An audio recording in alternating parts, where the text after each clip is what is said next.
The crystal citadel's eternal aurora shimmered across its translucent spires as Terrace Venn made his final preparations. 6 months of serving as guardian to Princess Nishara had taught him the precise timing of the crystalline being's regeneration cycle. When they slept deeply, their bodies absorbing energy from the binary stars that bathed their world in perpetual twilight. Terrace checked his stolen stealth suit one last time, the dark material a stark contrast to the iridescent walls surrounding him. The Luminary had given him everything he could want, except his freedom. Their gifts had been a gilded cage, wrapped in courtesy and protocol, but a cage nonetheless. Computer, status of Princess Nishara's chamber. He whispered, knowing the AI would respond only to his voice pattern. The princess is in deep regeneration cycle. Estimated duration: 6 standard hours. The soft voice replied. Perfect. Terrace had mapped every security measure, every patrol route. The Luminary's obsession with pattern and order had made it possible. They never deviated from their schedules, never questioned their routines. It was both their strength and their weakness. He moved silently through the corridors, his modified boots absorbing any sound. The few guards he encountered stared right through him, their crystalline forms refracting light in ways that made his stealth suit's camouflage nearly perfect. Each step brought him closer to the outer rings of the citadel, where a small transport ship waited. He had spent weeks programming its systems, preparing it for this moment. As he reached the docking bay, a familiar voice froze him in place. Going somewhere, Guardian Venn. Terrace turned to face Counselor Ryx, her crystalline form glowing with a deep purple light that indicated suspicion. Of all the Luminary, she had been the most opposed to his appointment as Nishara's guardian. Evening patrol, Terrace replied smoothly, grateful for the countless diplomatic training sessions that had taught him to lie convincingly to these beings who valued truth above all else. In a stealth suit, with a packed emergency kit, Ryx's light patterns shifted to red. You disappoint me, Guardian. We offered you everything. Status, knowledge, eternal life through the crystal binding. Yet you choose to run like a common thief. You offered me a prison, Terrace countered, dropping the pretense. A beautiful one, but a prison nonetheless. Humans aren't meant to be kept as precious artifacts, Counselor. You misunderstand your purpose here. Ryx moved closer, her crystalline form towering over him. The princess chose you specifically. Your genetic structure, your adaptability. They are crucial to our survival. Terrace backed toward the ship, his hand finding the access panel. I'm not a breeding stock, Counselor, nor am I a science experiment. Whatever plans you had for me, they end tonight. The alarm finally sounded, a harmonic resonance that made the very walls vibrate. Ryx's form began to pulse with combat frequencies, but Terrace was already moving. He slammed his palm on the access panel, diving through the opening door as crystalline shards whistled past his head. The ship's engines were already warming up, responding to his remote commands. He threw himself into the pilot's seat, fingers flying over the controls. Through the viewport, he could see more Luminary guards converging on the bay, their forms blazing with aggressive light patterns. Stop. Nishara's voice cut through the ship's comm system. She must have awakened early. Terrace, please. You don't understand what you're doing. For a moment, his hands hesitated over the controls. Despite everything, he had grown fond of the princess. Her curiosity about human culture, her genuine desire to understand him. It had almost made his captivity bearable. Almost. I understand perfectly, Princess, he replied, engaging the launch sequence. I understand that I was never meant to be your guardian, but your keeper. And now you know how that feels. The ship's engines roared to life, drowning out her response. Crystal barriers began closing over the bay doors, but Terrace had prepared for this too. A pulse from his modified deflector shields shattered them into harmless fragments, and then he was through, accelerating hard toward the upper atmosphere. Pursuing ships rose from the citadel like angry fireflies, their crystalline hulls gleaming in the eternal twilight. But Terrace had spent months studying their pursuit protocols, their attack patterns. He knew exactly how they would react, exactly how to evade them. As the ship broke free of the atmosphere, Terrace allowed himself a small smile.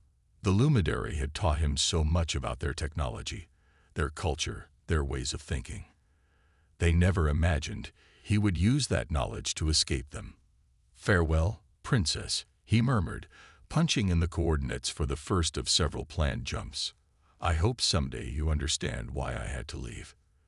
The ship's jump drive engaged, and the crystal citadel vanished in a flash of light, leaving behind a very angry princess and a civilization that had just learned a harsh lesson about the unpredictability of humans. The stellar wastes lived up to their reputation. Terrace guided his stolen ship through a graveyard of derelict vessels, their hulls twisted by the region's unpredictable gravitational eddies. 3 days had passed since his escape from the crystal citadel, and the changes in his body were becoming harder to ignore. His skin had taken on a faint luminescence, barely noticeable except in complete darkness.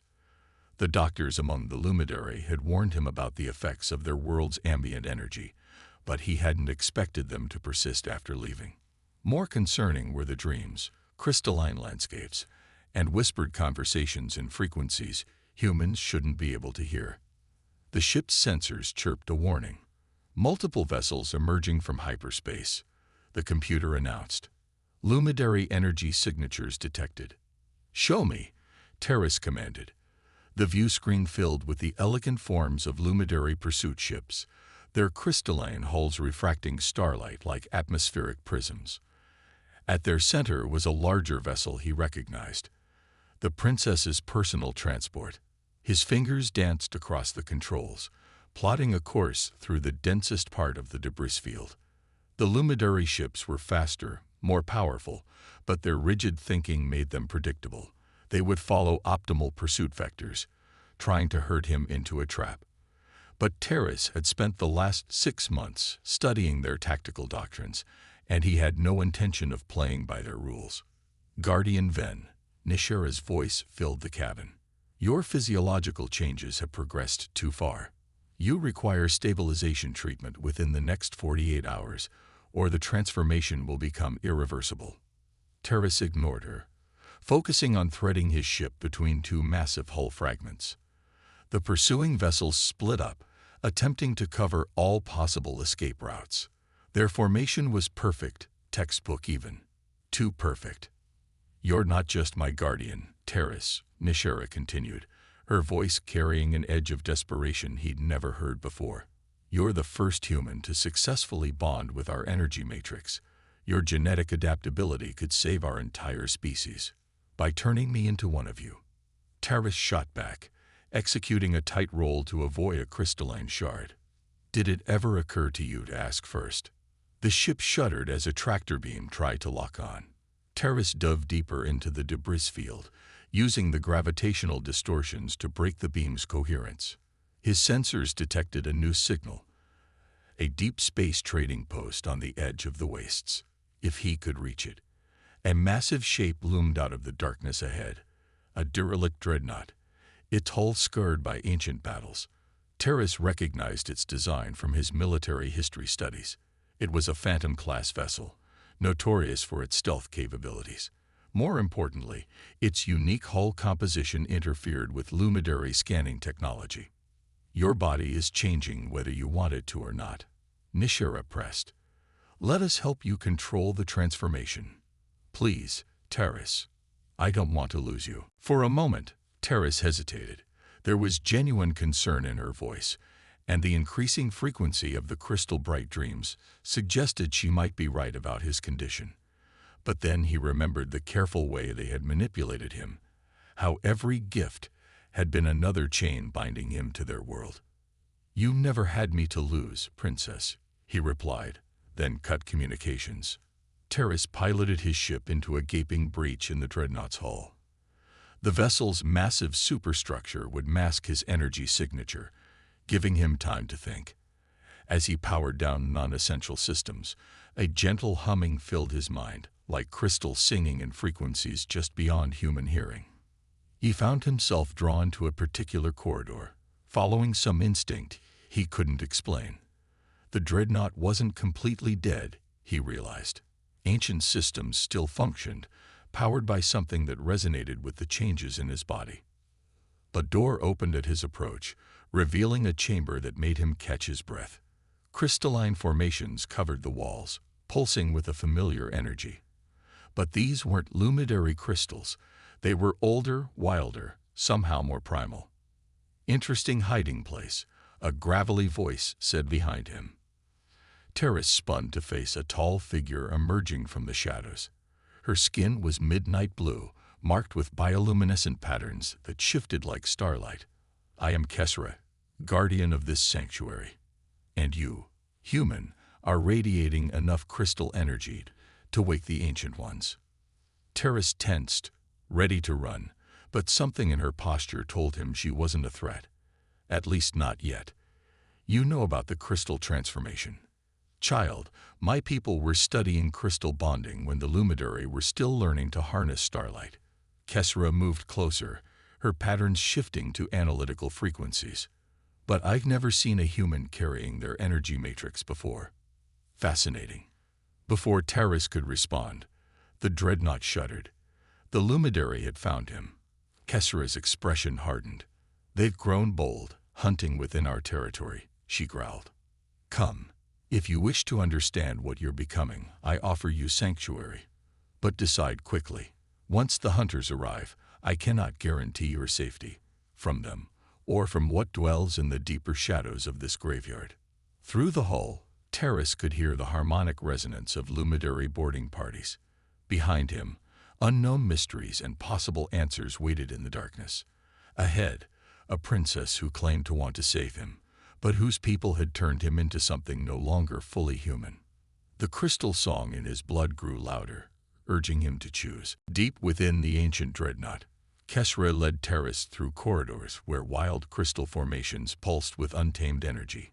His transformed cells resonated with each crystal they passed, creating a symphony of light and sensation that both thrilled and terrified him. "Your Luminary friends are being rather persistent," Kesra observed as another distant boom echoed through the ship. She pressed her hand against a wall, her bioluminescent patterns flowing into the crystal formations. "But they won't find us in the deep sectors. The old ones don't appreciate uninvited guests." As if in response, shadows moved in the darkness ahead, accompanied by sounds that seemed to bypass his ears and vibrate directly in his bones. Terrace fought the urge to retreat. "What exactly are the old ones?" "The original inhabitants of this vessel," Kesra replied, her patterns shifting to a more somber frequency. "They were the first to discover crystal bonding, long before the Luminary claimed it as their birthright. What you see here is their legacy, and their warning." They entered a vast chamber where crystal formations had grown into impossible geometric patterns. At the center stood what appeared to be a medical bay, its ancient equipment still humming with power. Kesra gestured for Terrace to lie on one of the diagnostic beds. "The Luminary believed they perfected crystal bonding," she explained, activating holographic displays that showed his changing cellular structure. "But they merely tamed it, stripped it of its true potential.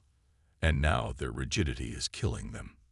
The displays showed Terrace's DNA twisting into new configurations, crystal lattices forming between his cells. "The princess said I was the first successful human bond," he said, watching the pattern shift. "That I could save their species." Kesra's laugh was like wind through crystal chimes. "Oh, you're successful all right, but not in the way they intended. Look here." She highlighted a sequence in his genetic code. "Your human adaptability isn't just accepting the crystal matrix, it's improving it, creating something entirely new." Before Terrace could process this, a familiar voice echoed through the chamber. "Guardian Ven." Princess Nishara stepped from the shadows, her crystalline form dimmed to minimal luminescence. She was alone. Terrace jumped from the diagnostic bed, but Kesra remained eerily calm. "The young princess has been expected," she said, her patterns showing amusement. "Though I'm surprised you came without your guards." They don't know I'm here, Nishara replied, her focus on Terrace. What they did to you was wrong. I see that now. But there's something you need to know. Something they never told me until after you escaped. The crystal formations around them pulsed faster, responding to the tension in the air. Nishara's form flickered with emotion as she continued. Our species is dying, Terrace. Not just declining, actively dying. The crystal bonding that defines us has become too rigid, too perfect. We're losing our ability to adapt. Which is what happens when you try to control something that should remain wild, Kesra interjected. The crystals seek growth, change, evolution. Your people sought to make them unchanging. We thought humans might be the answer, Nishara pressed on. Their adaptability, their capacity for change, if we could combine it with our crystal matrix. She trailed off, her light patterns showing shame. But the council insisted on secrecy, on control. They were wrong. Terrace felt the crystal energy surging through his modified cells, stronger than ever. So what happens to me now? I'm turning into something that's neither human nor luminary. You're becoming something better, Kesra said, her patterns intensifying. The old ones foresaw this possibility. The emergence of a bridge between organic adaptation and crystal resonance. But it can't be controlled or forced. It must be chosen. The chamber's crystals began to sing in harmonics that made Terrace's transformed cells vibrate in response. Holographic images sprang to life around them, showing the history of crystal bonding, its discovery, its wild origins, and the Luminary's attempts to tame it. The Council is desperate, Nishara admitted. When they learn what you're becoming, they'll try to take you by force. Study you. Replicate what's happening to you. They can try. Kesra's patterns shifted to warning frequencies. But the old ones protect their own. And you, Terrasven, are now part of something far older and more powerful than luminary politics. As if in response, the shadows in the chamber's corners deepened, and those bone-deep vibrations returned. Terrace saw shapes moving in the darkness, crystalline entities that seemed to exist in more dimensions than his mind could process. You have a choice to make, Kesra continued. Stay here, learn to control your transformation, understand what you're becoming, or return with the princess, become a research subject for a dying civilization. There's a third option. Nishara stepped forward, her light patterns showing determination. Help us change, not as a subject, but as a teacher. Show us how to reconnect with the wild energy we've forgotten. Help us remember how to adapt. The crystal song reached a crescendo, and Terrace felt knowledge flowing into his transformed consciousness. Ancient secrets, forgotten powers, and warnings about the price of trying to control forces that should remain free. He understood now why the Luminary were dying, and what his own transformation truly meant. The choice before him would affect not just his future, but the fate of an entire civilization. And somewhere in the darkness, the old ones waited for his decision. The ancient dreadnought shuddered as new energy signatures pierced the void. Terrace felt them through his crystal-enhanced senses before the alarm sounded. Massive ships dropping out of hyperspace, their hulls radiating a frequency that made his transformed cells scream in warning. The void harvesters, Kesra's bioluminescent patterns, shifted to combat frequencies. They've returned earlier than expected. Who are they? Terrace asked, though the crystal memories flowing through his consciousness were already providing answers. Ancient enemies of both the Old Ones and the Luminary, beings who saw crystal energy as nothing but a resource to be consumed. The reason my people began taming crystal energy in the first place, Nishara's form pulsed with ancestral fear. They nearly destroyed us once before. We thought they were gone. The dreadnought's ancient systems projected a tactical display, showing massive harvester ships surrounding both the derelict vessel and the Luminary pursuit fleet. Their angular hulls seemed to absorb light rather than reflect it, creating patches of unnatural darkness in the star-filled void. The Council must be warned. Nishara turned to leave, but Kesra's patterns flashed warning colors. They already know, young princess. Look. The display showed the Luminary ships forming defensive formations, their crystalline hulls blazing with combat energy. But their tactics were too rigid, too predictable. The harvesters were already adapting, their ships moving to exploit the mathematical perfection of Luminary battle doctrine. They're going to be slaughtered, Terrace realized. The crystal knowledge flowing through him showed countless similar battles across millennia. The Luminary's perfect formations were about to become perfect targets. A deep resonance shook the chamber as the Old Ones emerged from their shadowy dimensions. Their crystalline forms defied conventional geometry, but Terrace could sense their purpose. They were offering him access to the Dreadnought's full power, if he dared to accept it. The ship's crystal matrix is compatible with your transformed biology, Kessera explained. You could theoretically control it, merge with its systems in ways the Old Ones once did, but the strain might complete your transformation. There would be no going back to what you were. Another blast rocked the ship as the battle began in earnest.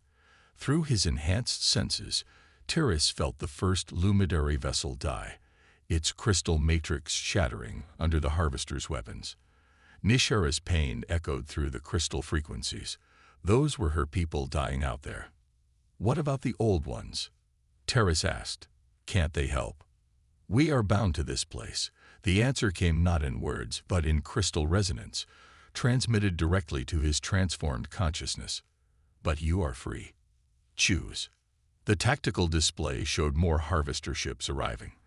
The Luminary fleet was being surrounded, their perfect formations becoming a perfect trap. Despite everything they had done to him, Terrace couldn't just watch them die. Show me how, he said. Kessera's patterns showed approval as she guided him to the Dreadnought's crystal heart, a massive chamber where all the ship's energy matrices converge. The interface will recognize your transformed biology. But merging with a system this old, this powerful, will hurt like hell. Terrace managed a grim smile. That would be the best outcome, she replied. Are you sure about this? Instead of answering, Terrace placed his hands on the crystal interface. The connection was immediate and overwhelming. Ancient knowledge crashed through his consciousness like a tsunami. Battle tactics evolved over millennia. Technology that blended crystal energy with dimensional physics and power. So much power. His body began to crystallize further, the transformation accelerating as the ship's systems recognized him as a compatible host. Through the pain, he forced himself to focus on the battle outside. The Dreadnought's weapons came online for the first time in centuries, their crystal-focused energy beams slicing through the void. The Harvester's tactical computers can't predict our movements, he reported, his voice taking on harmonic overtones as the merger deepened. They're used to Luminary precision. We're giving them chaos. The Dreadnought moved with impossible agility for its size, its wild crystal energy confounding the Harvester's targeting systems. Terrace felt Nishara's amazement through the crystal frequencies as ancient weapons turned the tide of battle. But the victory was coming at a price. The ship's power was changing him faster than ever, turning his flesh into living crystal. Through the tactical display, he saw the Harvester fleet beginning to retreat, their numerical advantage meaning nothing against weapons they couldn't predict or counter. Terrace, Nishara's voice carried both triumph and concern.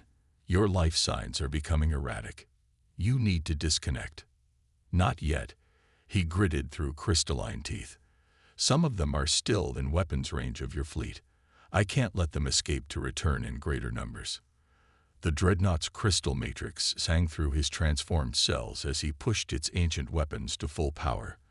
The remaining Harvester ships disappeared in flashes of crystal-focused energy, their light-absorbing hulls shattering into dimensional fragments. Only then did Terrace allow himself to feel the full extent of what the merger had done to him.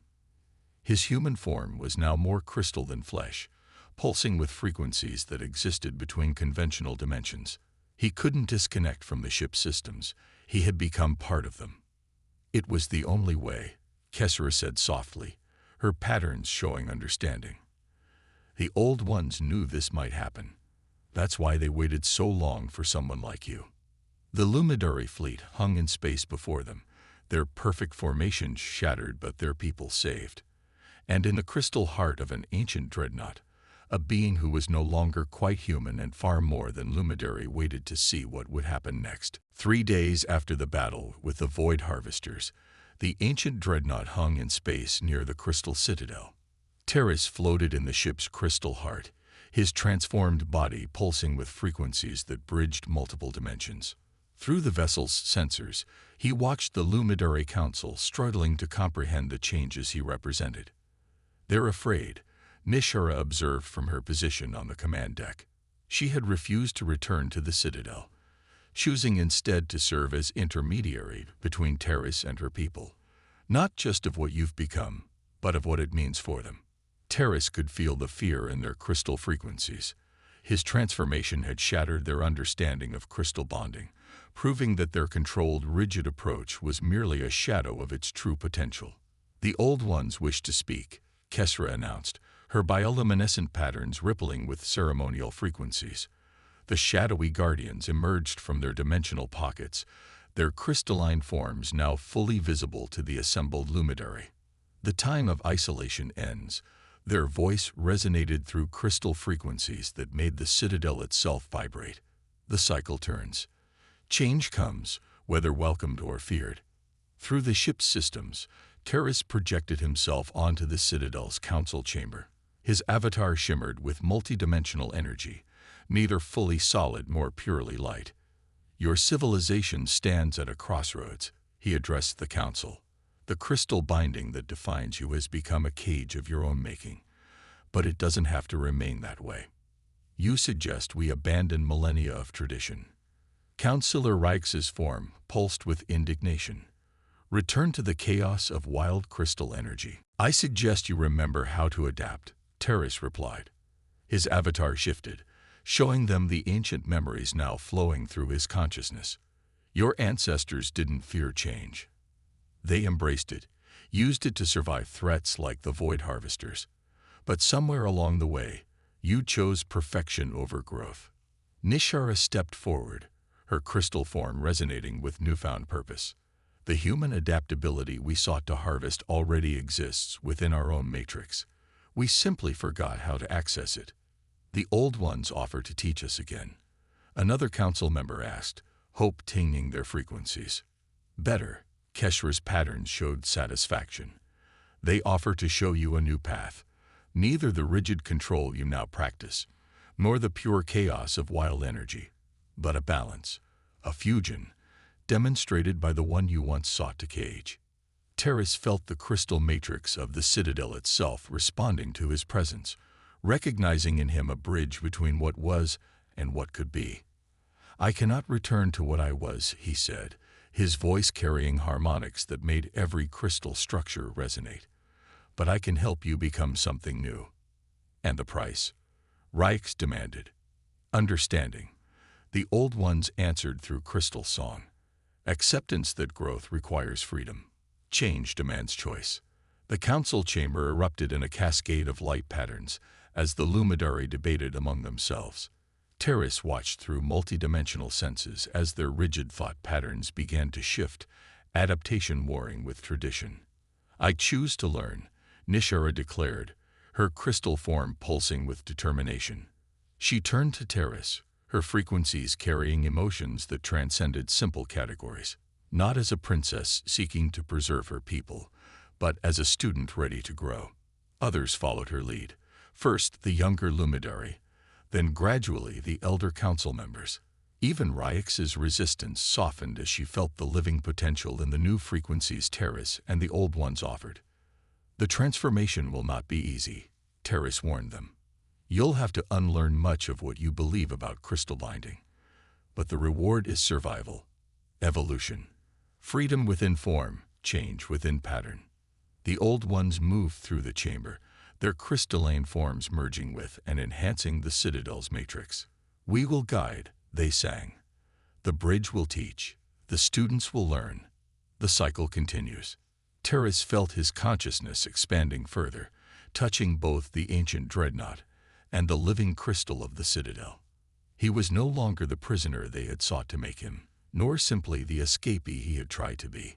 He had become something else entirely, a guardian not of a single princess, but of knowledge that could save an entire civilization. "And what of you?" Nishara asked privately through crystal frequencies. "Will you stay?" "I am here and elsewhere," Terrace replied, his transformed essence flowing through multiple dimensions, no longer bound by single forms or places, but I will teach as the old ones taught me. Help you remember how to change, how to grow. The twin suns of the Lumidari world cast their eternal twilight over the citadel, but now the light refracted through crystals that had begun to pulse with new frequencies. In the heart of an ancient dreadnought, a being who had once been human smiled with multidimensional awareness as he felt the first stirrings of true change ripple through a civilization that had forgotten how to evolve. The crystal song of freedom, change, and growth echoed through the void, and the stars themselves seemed to dance in harmony with its frequencies.